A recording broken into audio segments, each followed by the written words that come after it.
Bonjour les amis, bienvenue au lit avec l'industrie et notre invité, on s'en va en international aujourd'hui, notre invité Andy Poiron qui nous rejoint de la France. Bonjour Andy, Salut Nathalie, bonjour tout le ravi monde. de, ravi de te voir. Merci d'avoir pris le temps de revenir au lit. Mais toi, il faut dire qu'il est en fin de journée pour toi, fait que c'est un bizarre moment, j'imagine, pour toi de te remettre au lit.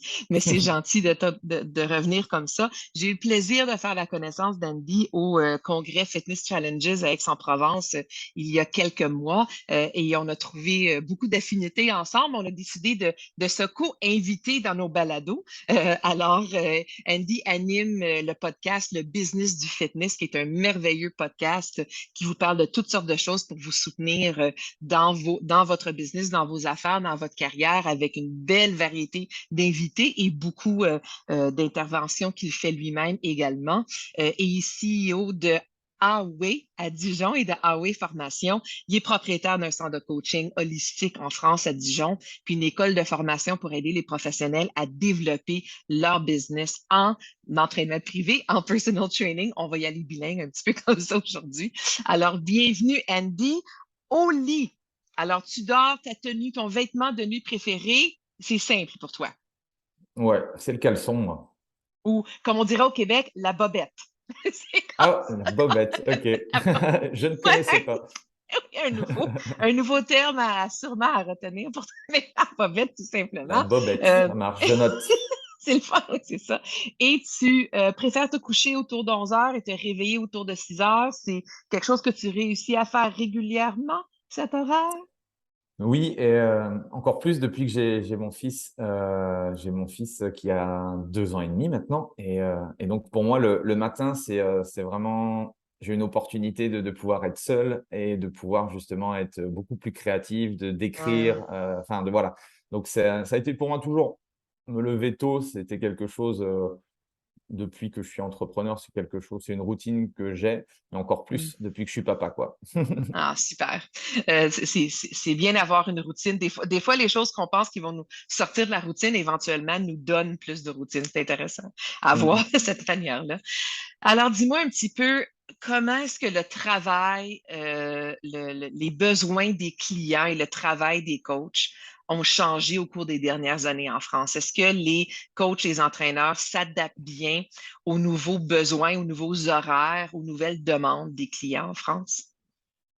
Oui, mais comme vous, on a subi un peu la vague du Covid. Et ce que je dis souvent aux personal trainers, aux propriétaires de clubs ou autres, c'est que ça a été en fait une formidable opportunité, je pense, pour nous, Hmm, de nous réinventer, de peut-être de mieux comprendre aussi nos membres, nos clients, d'être beaucoup hmm, plus à l'écoute. Et, ça nous a permis aussi de pouvoir grandir, en tout cas pour une partie. Il fallait encore hmm. vouloir justement changer les choses parce que de toute façon, quand on est dans le, entre guillemets, dans le trou et qu'on n'a pas d'autre choix, c'est soit voilà, on laisse faire et on attend de voir, ou soit justement on est proactif et on essaye de mettre en place des choses, quoi. Et je pense que notre métier, il est hyper important dans ce sens-là. On l'a bien vu et on le voit encore plus aujourd'hui. On en a parlé un petit peu en off. C'est que les gens Hmm. sont très, très demandeurs d'accompagnement, de coaching. Il y a eu beaucoup de problèmes liés au confinement successif et à tout ce qui s'est passé depuis quelques mois. Et donc, je pense que notre métier, même si on voit un petit peu le côté un peu pervers du truc, c'est la fermeture de certains clubs, l'arrêt du métier de certains professionnels, on Hmm. sent quand même qu'il y a je trouve, une nouvelle ouverture et justement une belle opportunité pour nous. Ce que j'aime, c'est il y a beaucoup de gens dans notre industrie qui ont pris le temps de réfléchir. Tu sais, c'est sûr que dans les moments de stress, tu sais, on va figer, on va réagir, on va faire toutes sortes de choses.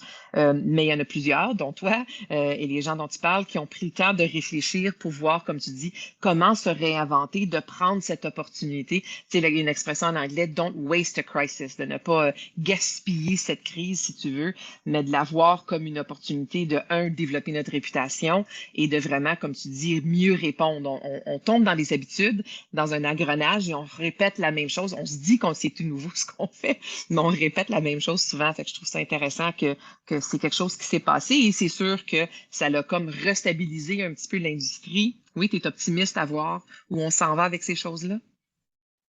Oui, je suis un éternel optimiste. Encore, heureusement, je dirais, parce que quand on gère une entreprise ou on gère des entreprises, Hum, si on voit toujours le côté négatif, le verre à moitié vide, hum, c'est clair qu'on va avoir des difficultés à surmonter toutes les choses qu'on pourrait avoir. Ça va être le Covid, mais demain, là, on parle d'inflation, on parle de récession en 2023, etc. En fait, hum, être entrepreneur, c'est ça, c'est avoir la capacité de pouvoir rebondir. Certes, c'est loin d'être facile, c'est une certitude. Il y a plein de choses qu'on ne maîtrise pas, moi le premier. Mais en tout cas, je tends à croire que je suis dans une industrie déjà qui me passionne et je suis absolument convaincu que ce que je fais, j'apporte en fait ma petite goutte, on va dire, au monde hum, à travers mon équipe et à travers ce que l'on met en place. Et je pense que des milliers de professionnels qui font le même métier que moi ou qui également qui nous écoutent aujourd'hui, ont la capacité de changer les choses à leur manière, quoi. hum, Et hum, c'est ce que je dis aux coachs, c'est que si chacun d'entre nous, on arrive justement à impacter quelques centaines, quelques milliers de personnes, bah, au bout d'un moment, on impacte beaucoup de monde, quoi. Et c'est ça la hum, puissance en fait du truc, c'est que à une échelle locale, si on a un business local, on impacte, quelques milliers de personnes. À l'échelle du monde, que ce soit chez vous au Canada, que ce soit chez nous ou partout dans le monde, on a ce rôle-là à jouer. Je sais que tu es une fervent, déventrice de notre métier, des clubs, de la santé et tout. Et je pense hum, que voilà, si on était, main dans la main et on travaillait ensemble, je pense qu'on pourrait faire de bien belles choses, encore mieux hum, qu'aujourd'hui, quoi. Merci, j'apprécie. Et dis-moi, puis on va parler un petit peu de, ça peut être tout simplement lexique, mais je sais pour toi et moi, on voit vraiment une nuance entre l'entraînement privé ou la manière qu'on a vu l'entraînement privé peut-être dans les premières décennies de notre carrière et maintenant ce concept de coaching.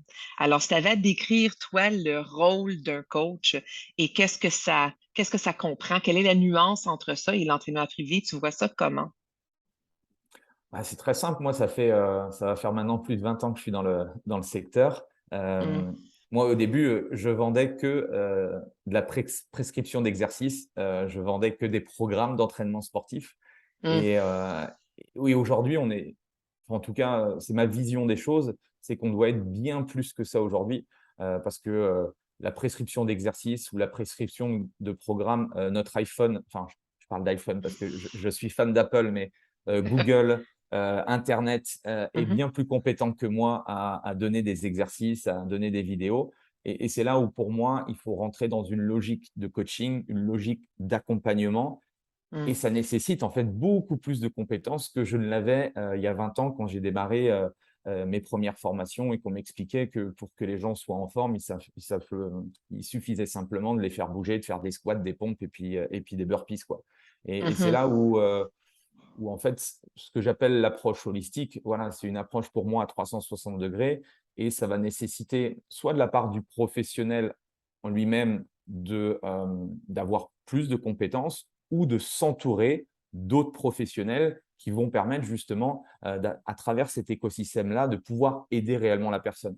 Parce que, et peut-être que certains s'en sont rendus compte, mais les premières fois que j'ai commencé à accompagner des gens, certes, il y a certaines personnes, j'avais de très bons résultats, mais d'autres, pourtant, ils faisaient tout bien sur la partie entraînement, ils hum, s'entraînaient régulièrement et tout et je sentais qu'il y avait un truc qui fonctionnait pas et c'est là où, du coup, je me suis aperçu que bah, la clé, c'était l'aspect sportif peut être intéressant, mais il y a pas que ça, quoi et c'est hum, là où on peut creuser l'univers, le champ des possibles de l'être humain et c'est ça qui est assez fantastique, c'est on peut parler de ce qu'il y a dans la tête, de mental, de mindset, on peut parler de stress, de nutrition, de sommeil, hum, bref, après on peut aller très, très loin dans ces approches-là et et moi, je m'intéresse beaucoup à cette notion de comportement, le comportement humain. Je m'intéresse beaucoup aux notions d'habitude. Je hum, m'intéresse beaucoup à la responsabilisation. Et je pense que c'est vers là, en tout cas, moi, c'est ma vision des choses.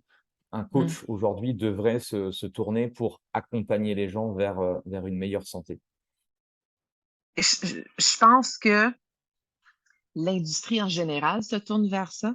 Et j'apprécie que tu le vois, que tu le fais d'une manière intègre, que tu le fais d'une manière qui a beaucoup d'authenticité. Je sais que des fois, quand j'en parle, tu sais, oui, mais les gens vont me dire, oui, mais Nathalie, tu as un diplôme en psychologie. Fait que c'est sûr que pour toi, c'est certain que pour toi, c'est plus facile de faire ça.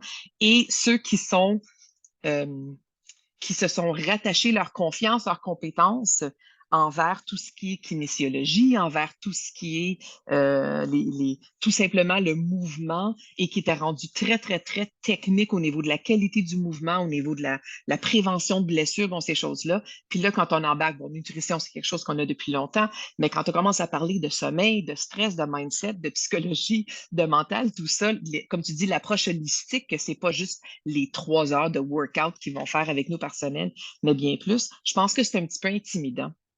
Si tu avais à suggérer quelques trucs, quelques astuces pour dire, bon, gars, voici des tuyaux que si vous commencez à, soit au niveau de la formation, soit au niveau, comme tu dis, de travailler avec un mentor, quoi que ce soit, on fait quoi pour développer nos compétences et notre confiance pour commencer à s'ouvrir vers cet aspect 360, cet aspect holistique de la santé?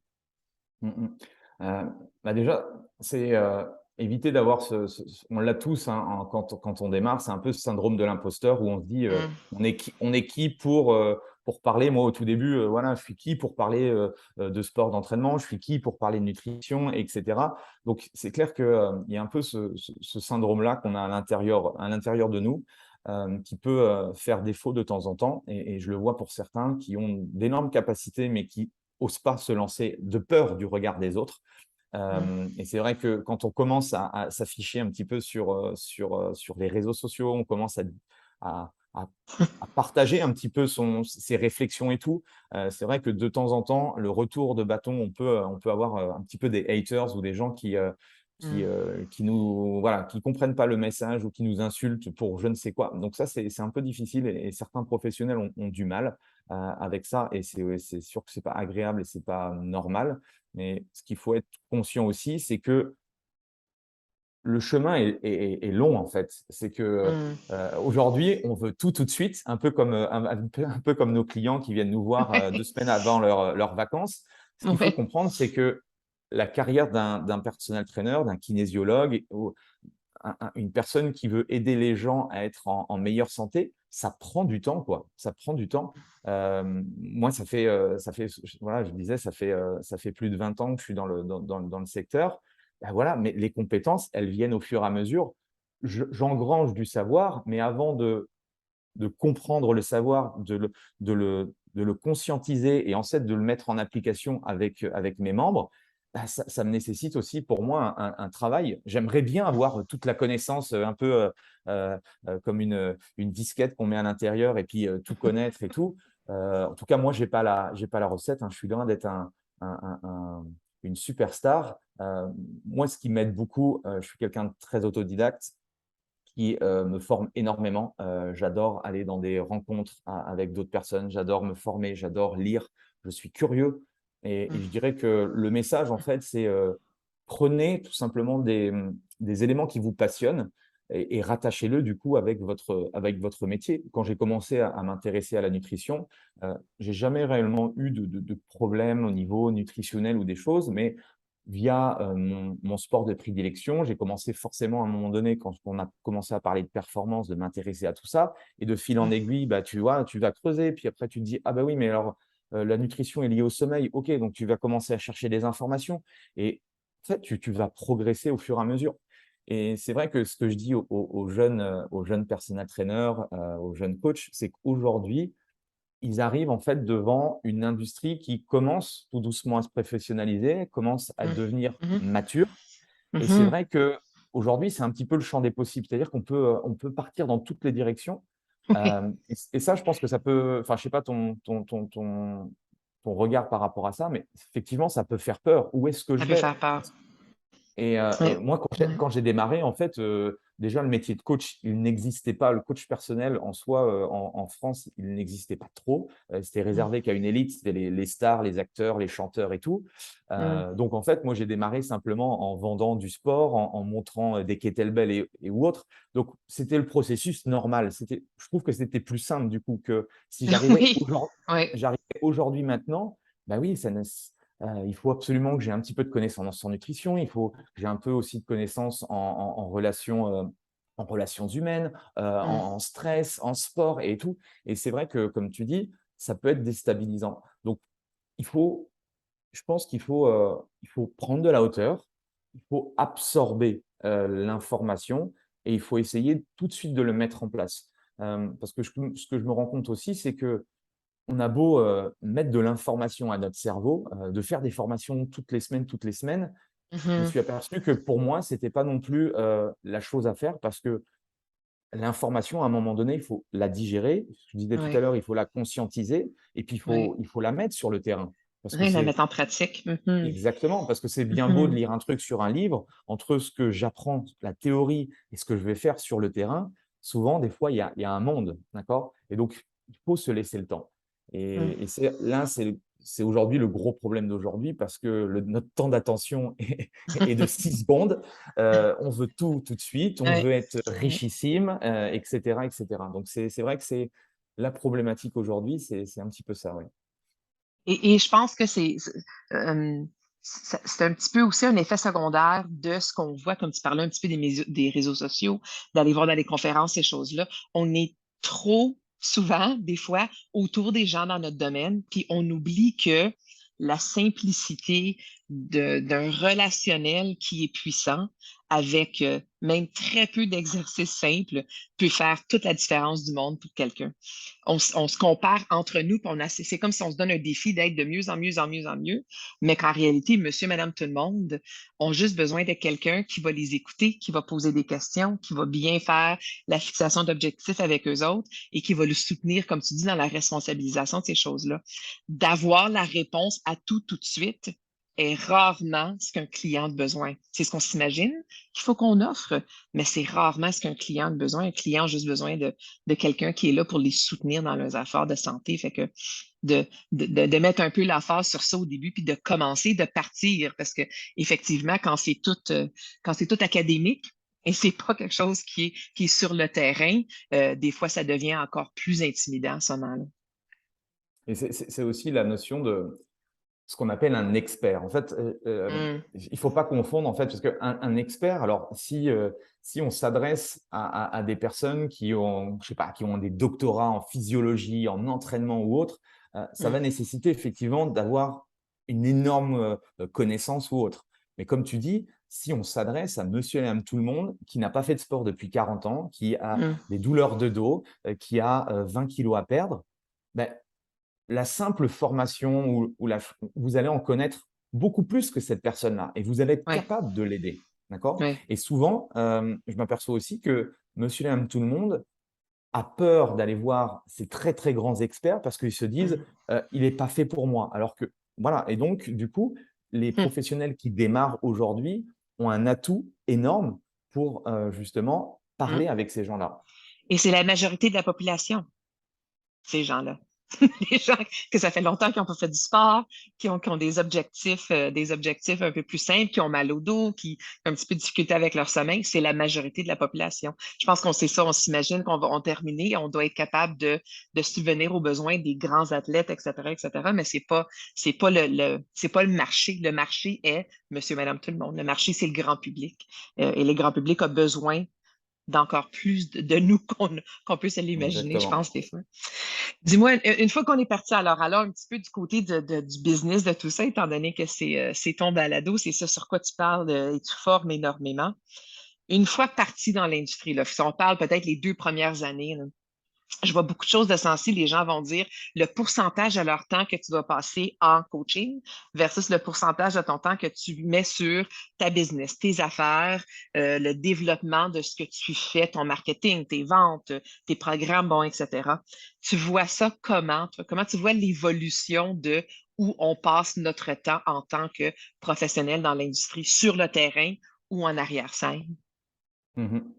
Comme tu dis, il y a déjà 2 compétences à acquérir. On a l'approche métier dont on a parlé avec le coaching et il y a Mmh, l'approche business. L'approche mmh, business, c'est quelque chose qu'on n'a pratiquement pas. En tout cas, nous, mmh dans les formations respectives, on nous explique pas en fait comment justement vivre de cette passion-là. Donc ça, c'est tout mh, un levier justement à construire également.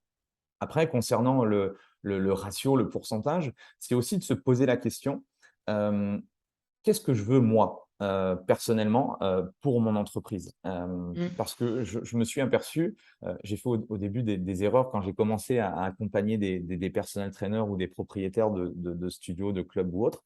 C'est que, je pensais que tout le monde avait la même vision que moi de l'entrepreneuriat, alors qu'en fait, pas du tout. mmh, Et c'est pour ça qu'à chaque fois, je démarre en fait par savoir: «OK, qu'est-ce que tu veux faire Nathalie? Ton business? Est-ce que tu veux, heu, simplement avoir un business en solo? Est-ce que tu veux avoir une équipe? Est-ce que tu veux, grossir? Est-ce que» mmh, et en fait, ça va vraiment dépendre en fait de l'approche que tu as. Il y a des gens ils veulent un business très simple, très peu de clients, un chiffre d'affaires relativement correct, mais pouvoir mmh justement avoir du temps, peut-être voyager, profiter de leur famille, alors que d'autres veulent monter, des véritables empires. Et en fait, en mmh, fonction déjà de l'objectif, c'est un peu avec mmh, aussi avec, ça peut être avec nos membres, c'est exactement la même chose. En fonction de l'objectif, eh bien, va découler en fait un plan d'action. Donc, c'est là où c'est important de savoir pourquoi on fait ce métier-là, et dans quelle direction, dans les 5 prochaines années, dans les 10 prochaines années, c'est mmh, quoi qui nous fait véritablement vibrer? Parce que si vous voulez monter un business, relativement simple, avec du temps pour vous, pour voyager, pour votre famille ou autre, ben, on va pas utiliser les mêmes stratégies que si vous voulez, justement avoir, par exemple, plusieurs structures ou plusieurs coachs ou avoir une mmh équipe et cetera. Donc ça, c'est mh, vraiment définir ce que vous voulez vous dans un premier temps et à partir de mmh. là, construire les choses. Super, j'apprécie. Et j'aime bien, l'approche, faite sur mesure un peu de travailler avec ces gens-là parce que oui, les gens sont les coachs sont bien différents dans leurs ambitions et ça peut changer, et on peut voir, qu'est-ce qu'ils veulent aller chercher à ce moment-là dans leurs objectifs, de la même manière qu'on le fait avec les clients. C'est Mmh. drôle, hein, il y en a beau ça m'arrive souvent des conversations, je sais pas si c'est la même chose pour toi, où les gens ils regardent de quelle manière on va faire les choses, puis les comparaisons avec de la même manière qu'avec un client, on ferait ça, on va faire la même chose de notre côté et on est capable d'aller faire du relationnel comme ça entre les deux choses, là. Ça nous met un petit peu dire: «Oui, c'est ça, effectivement, c'est ça que je dirais à mon client». Je peux me le dire à moi-même des fois, un peu cordonnier mal chaussé, on s'oublie, hein, dans ces choses-là, fait que c'est un petit peu normal dans ce temps-là. Mmh mh. Dis-moi, quand tu regardes les mois, les années à venir, quand tu regardes ce qui se passe dans notre industrie, j'aimerais bien savoir en terminant, qu'est-ce qui t'inspire? Qu'est-ce qui te rend optimiste? Qu'est-ce que tu vois venir qui pour toi, te redonne des sources d'énergie, après déjà, comme tu dis, plus de 20 ans que tu travailles dans l'industrie, à poursuivre et à voir ce qui va se passer dans le futur? Moi, c'est être, en contact avec les gens, avec, mes membres, avec, Mmh, mes clients. Quand je vois en fait c'est tout simple, hein, quand on commence à voir le sourire des gens, enfin, c'est pour ça que moi je suis resté dans ce métier-là, c'est le fait, j'ai toujours gardé, même si aujourd'hui j'ai un business de consulting, d'accompagnement business, je garde toujours le terrain parce que pour moi, le terrain, être au contact heu, des gens du coup qui veulent être en meilleure santé, ça me fait prendre conscience de la valeur de mon métier et ensuite je peux le retranscrire avec d'autres professionnels. Et aujourd'hui, on en parlait un petit peu en off, c'est qu'avec la Covid, avec les confinements successifs, les gens ont besoin de nous. Heu, Avoir accès à un club de fitness, avoir accès à des appareils, des appareils de muscu ou de cardio, aujourd'hui, les gens ne veulent pas de ça. Les gens, ils veulent avoir une relation, ils veulent une écoute, ils veulent, qu'on leur dise, comment faire. Ils veulent justement qu'on les accompagne, ils veulent des mmh, résultats et c'est là où en fait, notre rôle à nous, il est là, quoi. C'est ça et notre rôle, c'est de pouvoir leur expliquer et je te disais en off, c'est que, heu, je vois aujourd'hui que les gens nous demandent beaucoup plus de coaching individuel, sont beaucoup plus demandeurs. que ce soit du coaching en physique ou qu'on les accompagne online avec de la responsabilisation, avec de l'écoute. Parce qu'il ne faut pas oublier que notre métier, c'est un métier de relations humaines, quoi. Et je pense que l'humain sera toujours présent. J'adore la technologie, j'adore internet, j'adore, voilà, on a la chance de faire des visios alors qu'on n'aurait pas eu l'opportunité si on n'avait pas tout ça. Mais Mhm. néanmoins, le côté humain est fondamental. Et c'est ça qui me rend aujourd'hui optimiste parce que dans chaque problème, il y a toujours, ça engendre toujours des opportunités pour ceux et celles qui veulent les voir. Et à partir de là, je suis absolument persuadé que le meilleur est à venir. Une nouvelle fois, pour ceux qui veulent justement défricher tout ça, c'est clair que rien n'est gagné, rien n'est acquis, mais c'est aussi la beauté de la chose. C'est un peu pour moi, le parcours d'entrepreneur, c'est ce qui mérite d'être vécu, c'est le chemin, quoi. C'est pas forcément la destination, c'est Mhm. tout ce que je vis qui me fait grandir en tant qu'être humain, en tant que personne. Et c'est ça qui me rend optimiste pour moi. Hmm. Je te remercie, je te crois. Ton optimisme est palpable et j'apprécie beaucoup que tu as pris le temps de nous rencontrer au lit aujourd'hui. J'apprécie beaucoup tes réflexions, tes perspectives et puis j'invite à tout le monde qui nous écoute et ou qui nous regarde de prendre contact avec Andy, d'aller voir ce qu'il y a sur les réseaux sociaux, dans son balado, le business du fitness et sur LinkedIn, etc. Vous allez pouvoir retrouver toutes ces informations-là. Je te remercie infiniment et je te souhaite une merveilleuse fin de journée. À très bientôt, Andy, j'espère. Un grand merci Nathalie, merci tout le monde et puis au plaisir de se revoir très prochainement. Merci à Au tous. au plaisir.